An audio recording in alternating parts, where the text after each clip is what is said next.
Hey everyone, welcome to a very special series of Luthier's Lair. It's special in as much as this is going to be a GazzBass Falcon Series 2 fretted build. Okay, I've made a fretless and now I'm going to make a fret. So what's so special? Well, the special thing about it is the client that I'm building the bass for. I'm not going to reveal who it is right now, but we're close to getting an endorsement deal done for one of my basses. So I'm really looking forward to this build. It's going to be fantastic. The client in question has some very specific needs, and the specification looks fantastic. I can't even wait to start this build. It's going to be such fun, and the client's going to get the best bass I can make. It's going to be top notch. It's going to be absolutely fantastically spectacular looking when it's done. The specifications are really quite something. So the LEDs came in for the neck. I've got 100 of them here, so I can do a few necks with that. Of course, resistors there, and I have an LED driver circuit that I use, which is out of picture right now. But for just quick testing, put a resistor on this battery, 1K resistor on this one. I don't need it too bright. And let's test them out, shall we? Oh, that's lovely, isn't it? Wow, that's going to look really, really spectacular in the bass. As you see, these LEDs are flat-headed, so all you need to do is countersink down at the back of the fretboard, calculating the depth of the LED, and then plopping it in like that, and it'll be flush to the neck. That's how it works. And of course you make up an LED network series parallel circuit which distributes the voltage correctly, and of course the voltage driver as well, which maintains a steady voltage to each LED so you don't get thermal runaway or burnout. So this is going to be, oh, I'm looking forward to seeing this. Especially on a dark wenge or Indian rosewood type fretboard, it's going to look fantastic. Yep. Okay, one half of the body blank is being clamped right now and glued. This is the way I always make Falcons, Series 1 and 2. You know, I have this repurposed oak, and I go to this facility who specialise in repurposing wood, so I don't need to cut down any more oak trees and tie a yellow ribbon round it. And look at the grain on this. It's going to be fantastic. It's going to be like solid white at the edges and then gradually fading to a translucent white. I really like that idea. I never even thought of it before. The client I'm working with gave me this idea and I was like, whoa, that is a great idea. It's going to look spectacular. Especially with like the white LED lights in the neck and the chrome hardware. It's going to look frosty, man. It's going to look like something that Larry Graham might want to play. You know, it's awesome. So really looking forward to it. This has been clamped for about 3-4 hours now. The glue will be set by tonight, but I'll leave it overnight. And then the other half is on the floor over there somewhere. Over there somewhere, all nice and level.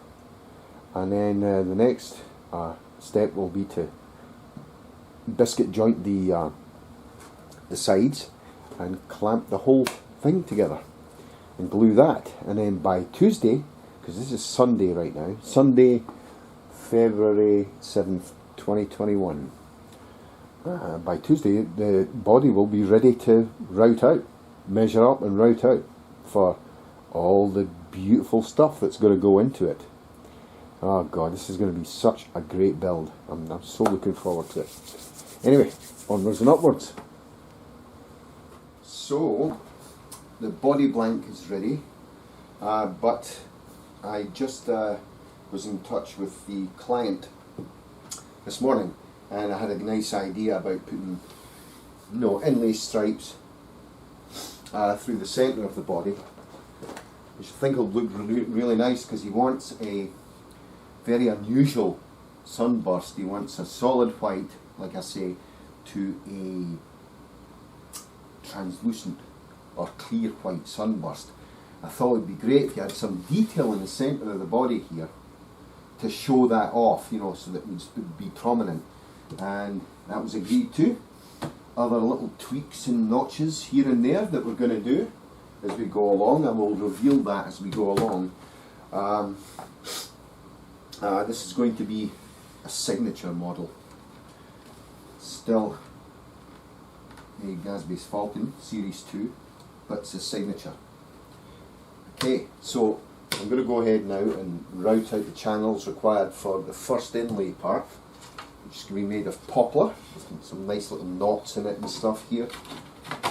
That fits in right there. This is the routing template I made for it. Just stick down some straight edges and we should be able to route that out absolutely perfectly. So let's go for it. Okay folks, let's see what came in today.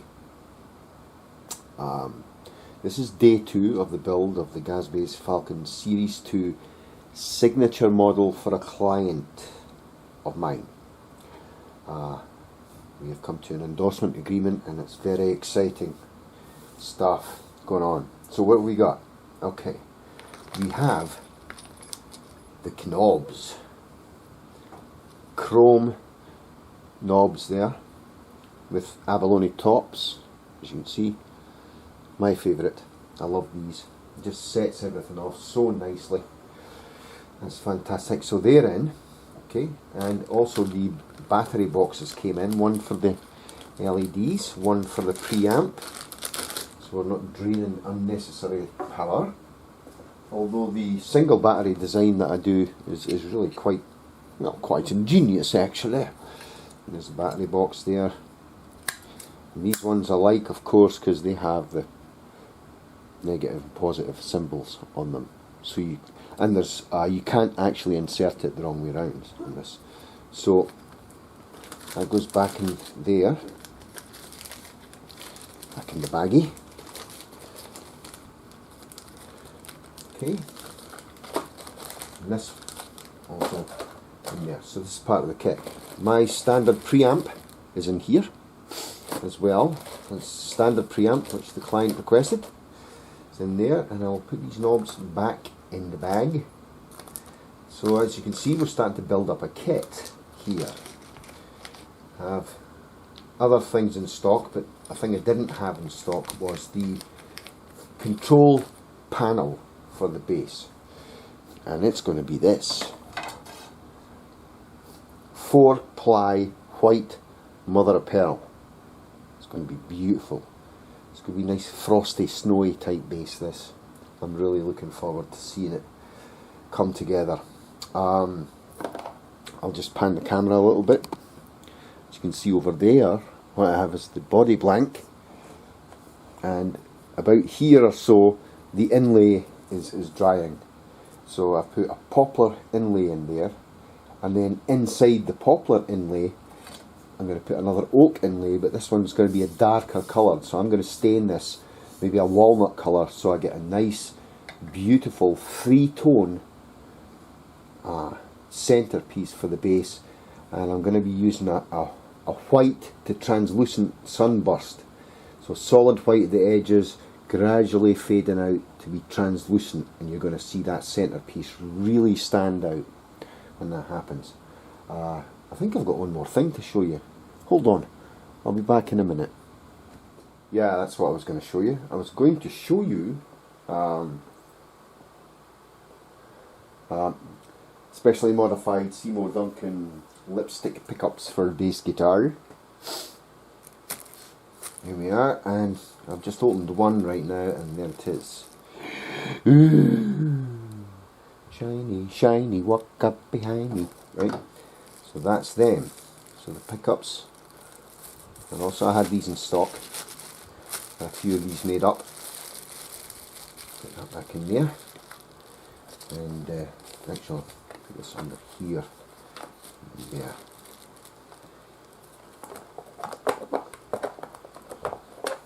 Why does that never go back the way I'll take it out? That's it.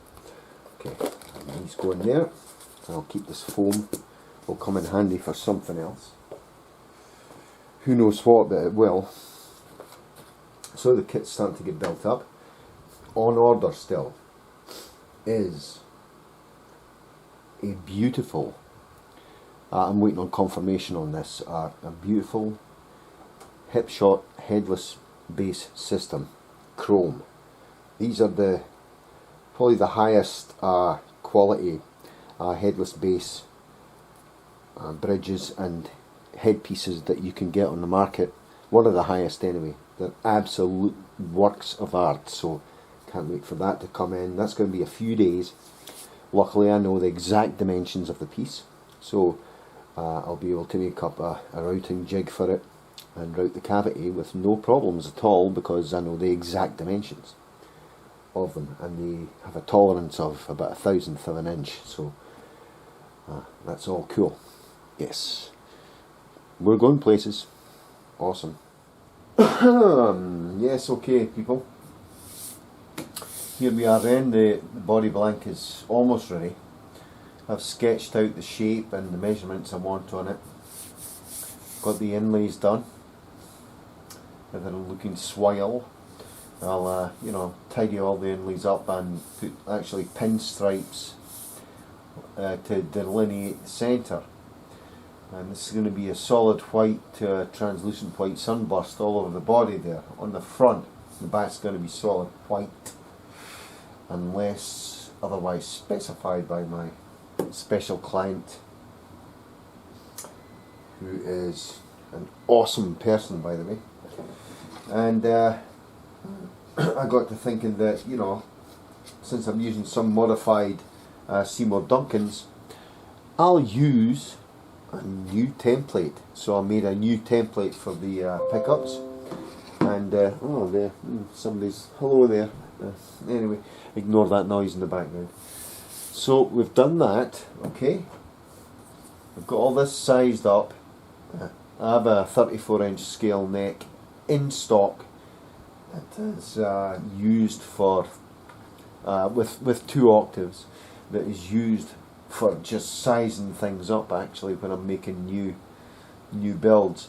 This is basically a GazzBass Falcon Series 2, but there are some crucial modifications, and I'm going to show you them, some of them right now, before I move on to what else I've done.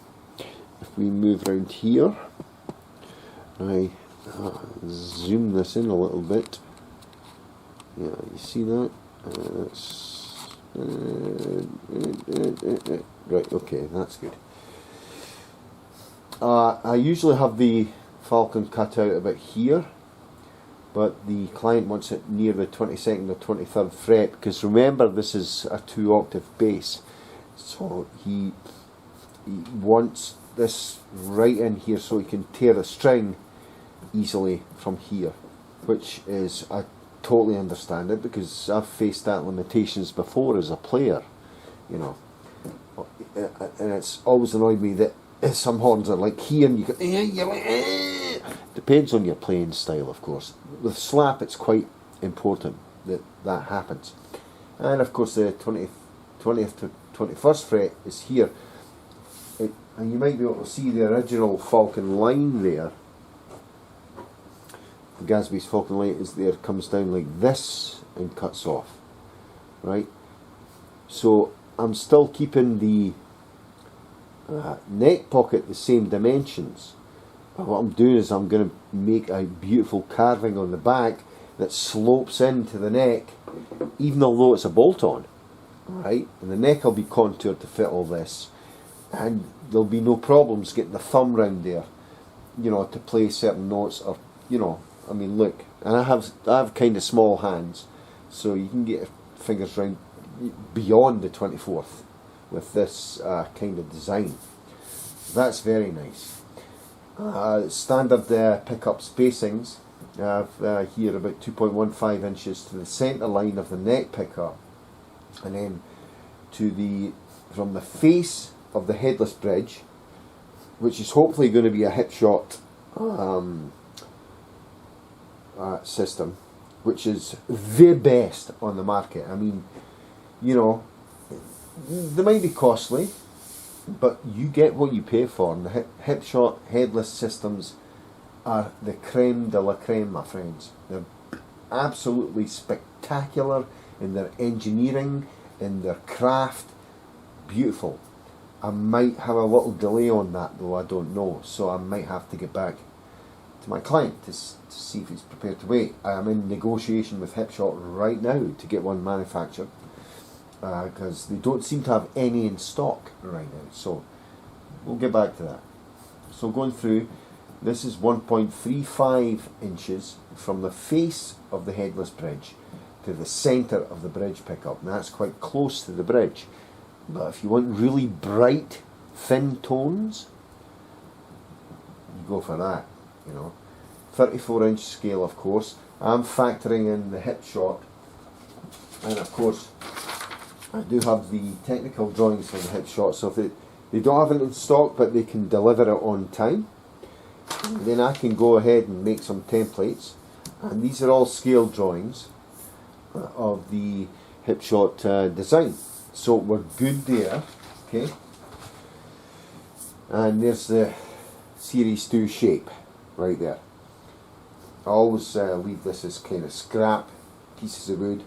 I love to have a little bit of scrap here so I can play around with dyes and other, you know, cosmetic effects on these pieces of wood to see what will work with this when I cut it out, okay? Right, what I did today on day 3 of this build was I made this. It is, I don't know how they do this, by the way, but it is a Wenge Indian Rosewood composite neck fretboard, unfinished right now, and I put a radius of 16 inches in it right now, flattish. I need to get back to the client to see if he wants a more pronounced radius or a flattish radius. We do flattish radius too. I know a lot of slap bass players like, oh, I'm giving it away, like a flatter radius on their necks, so I put it at 16, but I got to get back. 16 is like the max. I wouldn't even go flat on it. 16 is the max, and there we are. 4-octave neck. 1, 2, 3, 4, 5, 6, 7, 8, 9, 10, 11, 12, 13, 14, 15, 16, 17, 9, 20, 1, 2, 3, 4. 24 frets going to be in that. The frets will be in on Friday, and I'm using the highest crown jumbo frets I can get. Why? Because I like to, okay? Well, actually, that's actually not why. The reason why is maintainability. For a person who likes to play funk and slap, the frets really take a pounding. So if you've got a lot of fret there, you can redress them many times without having to get the whole neck or a fretboard refretted. So it's all a maintenance call there. I think that's the correct decision to make from a design standpoint. This wood is just, oh my god, it's awesome. This is going to come up really nice. I'm probably, for contrast reasons, I am going to be staining or dyeing this neck to bring this beautiful grain out, but really dark, you know, so that when I put the white LEDs in there and the LED dot markers, it's going to look absolutely fantastic. Oh, I don't like that. It's easy prepared. Anyway, so there we have it. Onwards and upwards on this build. Things are looking really good, and see you in a bit. Aye. Just, you know, I'm just sort of hanging around waiting for some glue to dry. It's at moments like these that I look, to the future, and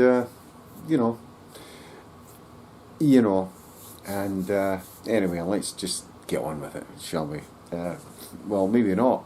Maybe you'd like to know my take on the future. Yeah, better not do that. Oh, by the way, look. Oh, I showed you them, didn't I? So it's okay. Okay, let's go on with it. Let's stop messing around.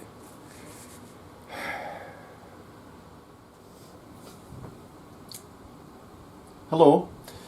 Yes, back again. And as you can see, rather than putting you through the pain of listening to a router whine, I have routed the neck pocket, the pickup cavities, and the control cavity. You see, and I have my control cavity template here, and I'll show you where that goes. Hold on. We'll go there. Of course, with the Series 2, the control cavity is not recessed, it sits proud, but it's beveled beautifully. And of course, it's going to be made out of this material here. You can see that, and I showed you earlier. That's the white 4-ply mother of pearl control cavity material. It's absolutely beautiful. It really catches the light well. I have a really high lighting in here. When you see it in contrasted light, it sparkles. It's beautiful, nice and frosty. Okay, so that's all these done. Just needs finessed now. I'll go over these cavities with a very fine needle file, just to make sure everything's nice and sharp and dimensionally correct. Same with this cavity. This is all going to get copper shielding, of course, here, here and here, and all the copper shielding will be connected together. I will put a bridge ground wire through here as well. Next thing is to drill the holes into the cavity, and the holes obviously for the LED light contacts, which will be going in there. And I don't drill these holes until after I've cut the body out to shape. These holes I do because it's much easier to drill on a straight line here with a long drill bit, instead of going crazy with the body being carved and stuff like that. So those holes are next to be done. For that I'll have to move this because my buffer that's on its last legs is in the way. So I'll just move this whole workpiece across a bit. So I specially ordered some silver nickel I should say, jumbo fret wires with the highest crown on them, and there's a reason for that. The highest crown gives the longest life, the brightest tone, and Franco obviously is a bright tone player, and also when it comes to maintaining the neck, the frets can be easily dressed and re-crowned, and you're not losing height of the frets, which is can be troublesome. So these are beautiful, and I will dress them myself anyway. I know they're probably rough cut, they look pretty rough cut, but I will dress these frets once they're in situ. Awesome. Now let's talk about some delays I'm experiencing. The neck blanks will be in on Monday, and it is Friday today, so I'm not bothered about that at all. The neck takes about 2 days to make. If you're being very careful and taking it easy, you'll take a couple of days to make a neck. That's fine. What's bothering me is that I picked, in my opinion, the best headless base system in the world, which is the Hipshot headless base system in chrome. Now, Hipshot themselves have it for sale on their website, and I ordered, and I've dealt with Hipshot for, years, 10 years at least, and they've always been the best. They've got the greatest stuff, brilliant equipment. But this one, they said it was out of stock, and I'm like, well, I just ordered it. Are you going to either refund me or direct me to somewhere where they have this system? And you know, I gave them the order number and everything, and they said, yeah, we'll follow up with you, and that was 2 days ago, and I'm still waiting. So I'm really kind of disappointed. I know there's hard times right now, guys. We're all having a hard time with COVID, but you know, if they're open for business, they should be trying to conduct the business as well as they can. Like I said, I've never had a problem with them before, and I really, really want this bridge system for this bass. It's something special, you know. The bridge system is something very special, and I want this bridge system. Now, my fallback is I've located 2 of them elsewhere off my own research, but they're in Spain. So I'm going to contact this guy and ask him how long it usually takes for him to ship to the US, because he shipped a lot of stuff, this guy. And so that's about where I'm at right now. But the next thing, if I get confirmation, what I'll do is, because I have the technical drawings right here for the Hipshot system, and these are absolutely to scale, I can go ahead and make a template of the footprint. Now, I know that the depth of the bridge is 1/8 of an inch, so I need to make a 2.5 inch by 3.4 inch rectangular route here that will be 1/8 of an inch deep. It sits like that. There's the scale length right there, and there's the intonation points. That's maximum, that's minimum. So I know that I'm somewhere in between there is going to be the 34 inch scale.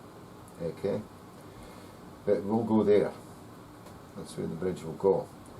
And I am determined to get this bridge for my dear friend Franco. He deserves nothing but the best, and he shall have it, come hell or high water. Anyway, let's move on and onwards and upwards, get these pickup cavity wire holes drilled, and we'll go from there. Awesome.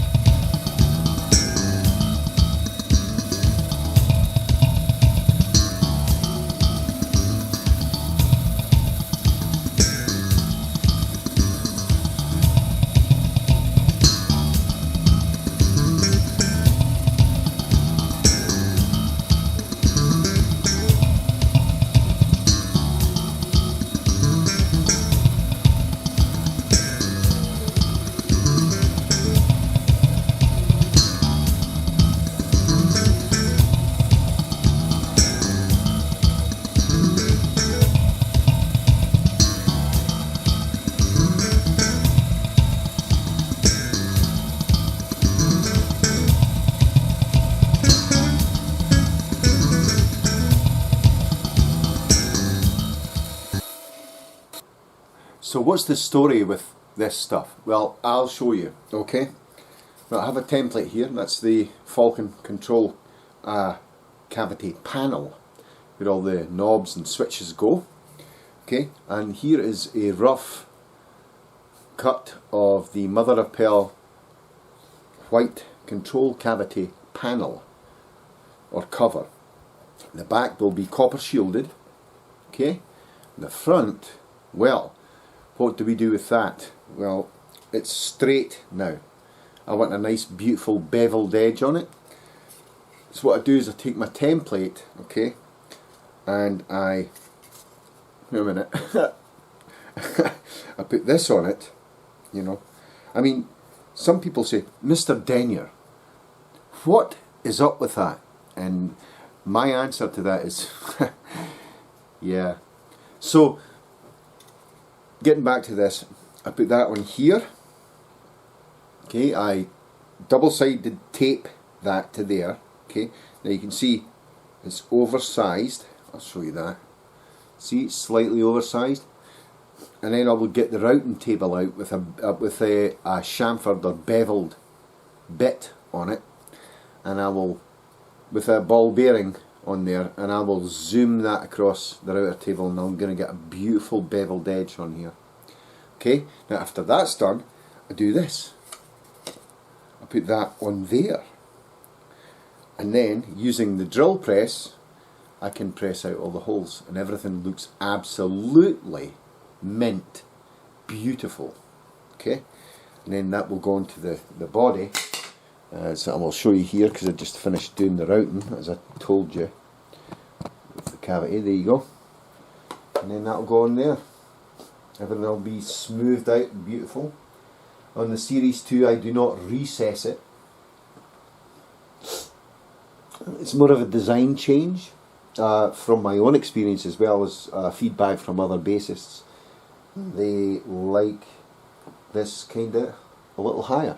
And I'll tell you what, it does do a good thing, because the odd shape of the cavity is to, one, it's to accommodate the active electronics I'm going to put in there, and two, I leave tabs of copper out here, so that when I put this, which will be copper on the back, on there, I have full electrical contact of all grounding throughout the system. That's another reason why when I put the bridge wire through, it will go onto the copper, so everything is shielded and connected, and there should be no noise coming from it whatsoever. And of course the ultimate noise depends on the quality of the preamp, and my preamps don't have much noise at all. We're talking about, you know, gate transistor noise, if you know anything about electronics, and that's about it.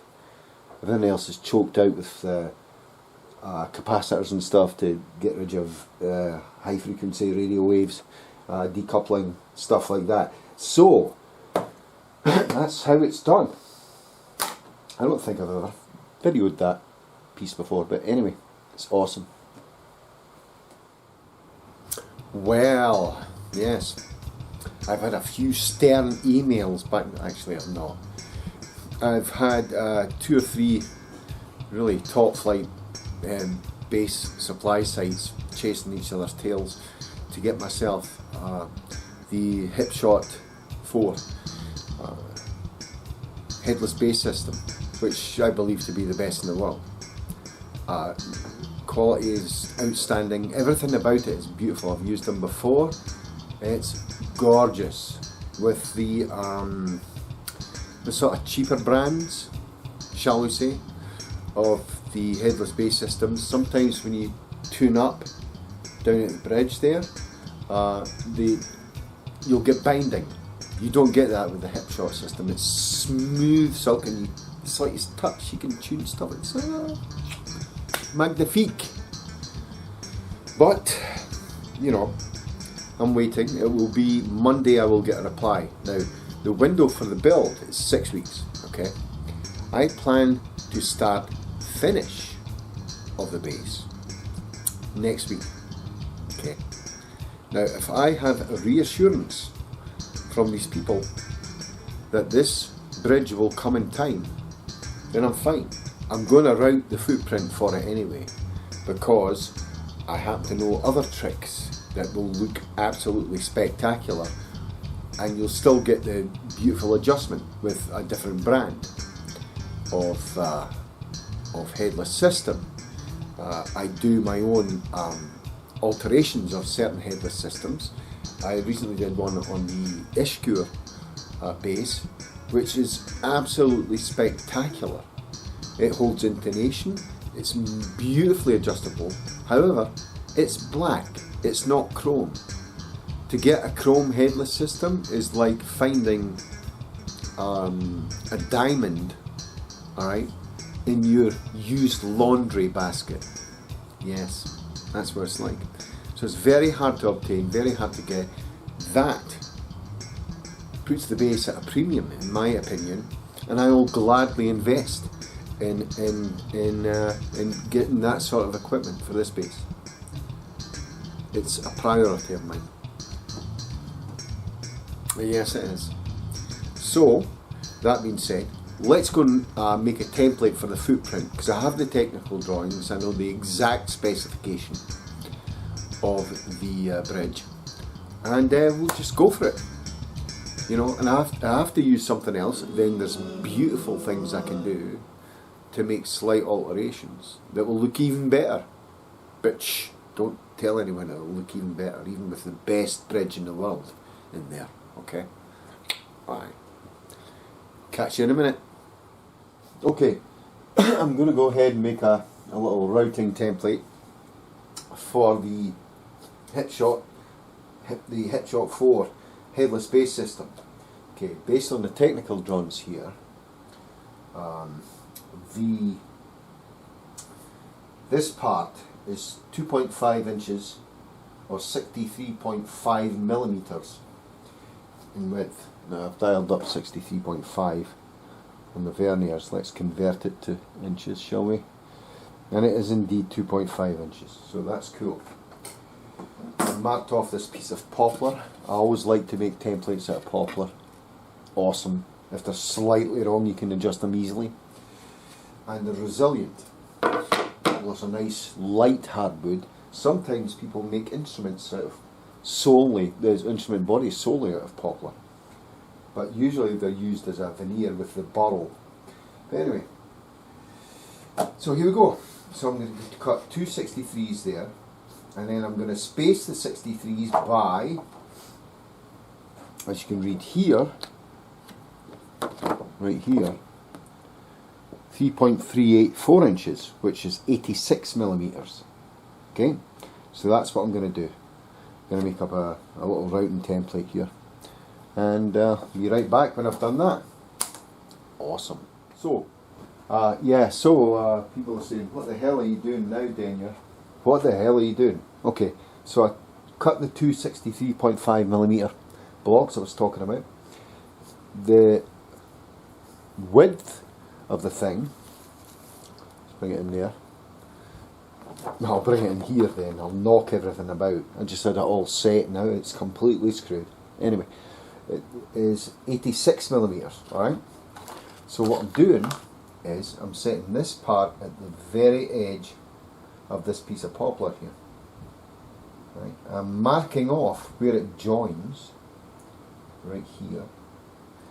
86 is dialed up on the very near calipers. Okay. And what I'm going to do is I'm going to put a little pencil mark where 86 millimeters is, which is there, right? Then I've allowed a little bit of space so I can move around. And then I put this block here, which is 63.5 millimeters, right on the mark. And then I mark here where the edge is. Then I've got the correct length for this. And I've got a gap of 86 millimeters in there. Math is your friend. So let's take this away now. We can do that. We'll get our set square. And all we'll do, because I know this is square, is draw a line there. I'm going to set the probably set the bandsaw just to shove that through with the guide. We'll cut that and then we'll cut it again, and that's us done. We'll just glue it together and we'll have a perfect form for this Hipshot bridge. It's as simple as that, it really is. Okay, awesome, let's go do it. So, all cut, ready to go. Here's my two 63.5s. There. This way, 63.5. Okay. Now, I made two pencil marks. One there, one there. Oh, sorry about that. And that is 86 millimeters and a tad more. And this is also a tad more than 63.5. Why? Because I don't want it to be absolutely gripped in there. I'll get it as close to the dimensions as I can. If it's a very tight fit, then I can, I can sand out the route and make it fit absolutely perfectly. Better being tighter than not tight. So that goes there. That goes there. This goes here. And what we should have now is a 63.5mm by 86mm rectangle. And let's check that. That's beautiful. So 63.5 on the very nears here. There we go. Tighten that up. Oh, we're ready to glue. And what you do really is really quite simple. You don't really need clamps with this, but I usually like to clamp it. And I put brown paper down so that, you know, when the glue dries you can sand the brown paper off and it doesn't stick to the surface and everything, you know, it's a little trick. So these two surfaces, okay, get our Titebond Ultimate, because I want this to be permanent. A bead there, a bead there, okay. I'm going to stick this down here. I'm just going to put it on, right, really lightly, and not care about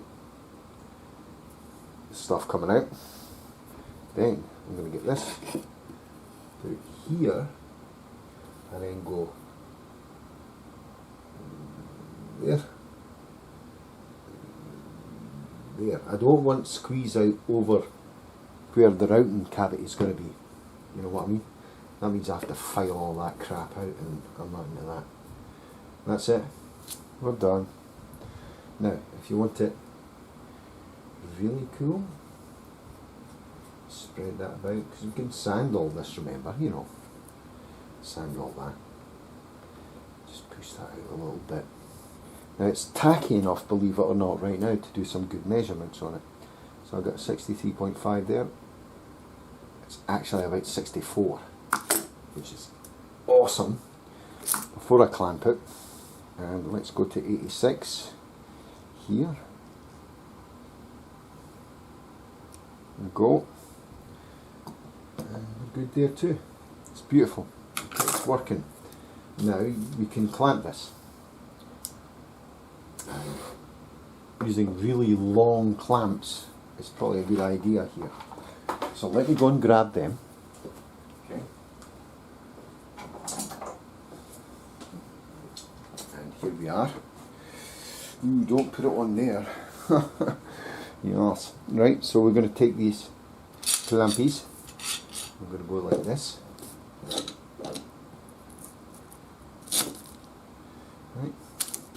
Don't worry if you get the paper pinched in it, doesn't matter. It's going to sand off. Okay, make sure that's in place, and that's fine. And just lightly clamp it until you get some squeeze out. Then you're good. Because if you clamp it too hard, it's going to bow, right? It's going to bow, and we don't want a bowed surface. We want a perfectly flat surface for routing. Push that up a bit. Get my other clamp. The reverse position. Okay. Yeah. Sorry, camera tripod. I'm going to have to move the camera tripod. Well, maybe I won't. Is that okay? Can you see still? Can you see that? There you go. Right. And we will just put that there. And make sure it's parallel to that. And just tighten it a little bit until we get a bit more squeeze out. Nothing much, and you know what, in about 2 hours it's going to be ready to use, because Titebond, you know, after an hour and a half to 2 hours with setting, you can take the clamps off. It's still not really cured, but you can take them off and we'll be fine. Now let's just quickly measure that before it gets tacky. That's 86.1, which is freaking perfect, right? And let's go this way. Let's see what we get. It should be 63.5 or thereabouts. 63.5. And it just drops in there. So it's probably about 63.7, I would say, maybe. You get parallel with that. Yeah, 63.7. So that, to me, is perfect for this job. And of course the routing ball bearing, the routing bit and the routing ball bearing have some variances in it. as well, and I've taken that into account. So we should have a perfect footprint for our hip sock bridge, which should be coming to me within the next 2 or 3 weeks.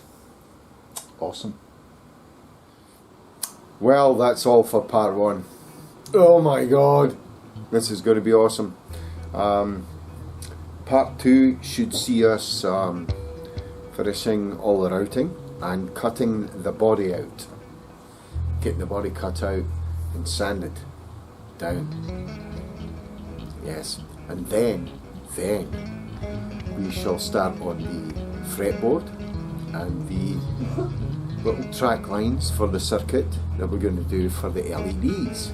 Yes, in the fingerboard.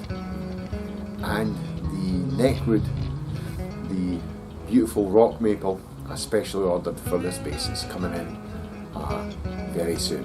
So we're going to be carving necks and cutting bodies next week and starting on the electronics. It's going to be awesome.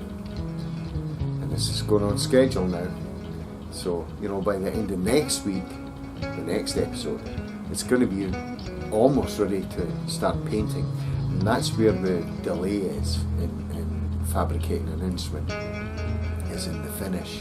The finish takes about 4 weeks. So, stay tuned. I won't bore you with sitting watching paint dry on, you know. So, okay, you'll be fine. So, as usual, everyone, please stay safe, be good, and keep following me. Keep following Franco Di Donato, my brilliant bass friend. He is going to be really happy, hopefully, when he gets this bass. Anyway, take care. See you soon. Bye bye.